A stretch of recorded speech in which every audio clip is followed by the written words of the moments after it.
행복해 보이는 노년은 누구의 얼굴인가? 요즘 광고 속 노년은 유난히 바쁘다. 백발의 부부는 등산화를 신고 산을 오르고 은퇴한 중년은 스타트업 강연장에 선다. 액티브 시니어라는 이름 아래 노년은 더 이상 쉼의 시간이 아니다. 오히려 젊은 시절보다 더 생산적이고 더 건강하며 더 소비적인 삶이 이상적인 모델처럼 제시된다. 이 이미지가 주는 메시지는 분명하다. 늙어도 충분히 즐길 수 있다는 희망이다. 하지만 이 희망은 어느 순간부터 은근한 압박으로 변한다. 왜 어떤 노년은 활기차고 어떤 노년은 그렇지 못한가? 활기차지 못한 노년은 개인의 선택 실패인가 아니면 구조의 문제인가? 액티브 시니어 담론은 긍정적이다. 노년을 무기력의 시대로만 보던 오래된 시선을 바꿨다. 그러나 이 담론이 지나치게 강해질수록 그 이면에 가려지는 얼굴들이 있다. 병원 대기실에서 시간을 보내는 노인, 폐지를 줍는 노인, 아무도 찾아오지 않는 집안에서 하루를 버티는 노인이다. 이 칼럼은 바로 그 가려진 얼굴에서 출발한다. 액티브 시니어는 어떻게 표준이 되었나? 액티브 시니어라는 개념은 고령화 사회의 불안을 완화하기 위해 등장했다. 평균 수명이 늘어나면서 노년을 부양의 대상이 아니라 활동 가능한 인구로 제정해야 할 필요가 생겼다. 국가재정연금의료 부담을 생각하면 이해할 수 있는 흐름이다. 한국 사회에서 이 담론은 특히 빠르게 확산됐다. 고령화 속도가 세계 최고 수준이기 때문이다. 통계청 자료에 따르면 고령 인구 비율은 이미 초고령 사회 진입을 눈앞에 두고 있다. 이 과정에서 정부 정책, 미디어, 기업 마케팅은 공통된 이미지를 만들어냈다. 건강하고 소비하고 일할 수 있는 노년이다. 문제는 이 이미지가 평균이 아니라는 점이다. 액티브 시니어는 특정 조건을 가진 집단의 모습이다.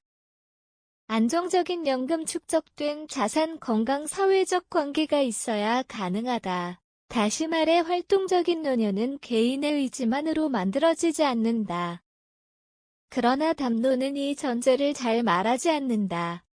대신 마음먹기에 달렸다 준비하면 된다는 메시지를 강조한다. 그 순간 노후의 불평등은 개인 책임으로 환원된다. 다양한 관점 통합, 숫자 뒤에 숨은 노년의 현실 공식 통계는 종종 긍정적인 신호를 보여준다. 고령자 경제활동 참가율은 증가했고 노년 증여가 산업도 성장하고 있다. 이런 지표만 보면 많은 노인이 활발히 사회에 참여하는 것처럼 보인다. 하지만 같은 통계의 다른 면을 보면 전혀 다른 그림이 나온다.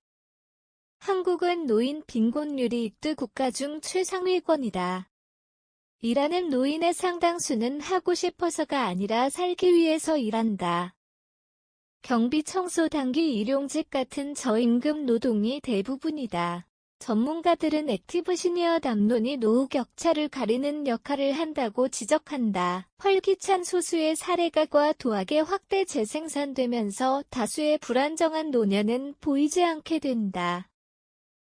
미디어는 밝은 얼굴을 보여주지만 정책은 그 얼굴을 기준으로 설계된다.